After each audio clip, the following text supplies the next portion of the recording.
Binitaw sa 100% niyang husay. Sa kakatit, tit, tangina nag 50-50 na yung buhay.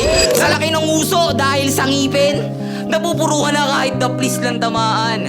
Eh di pag binigyan kita ng mga pulidong suntok, eh di sigurado hindi ka nabibilangan. Puro sa tit ka titirahin.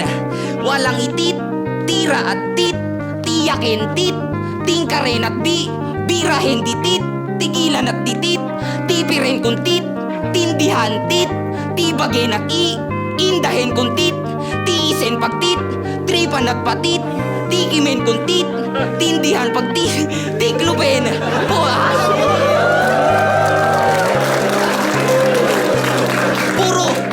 Puro tit, binitaw sa 100% niyang husay. Sa kakatit, tangina nag 50-50 na yung buhay.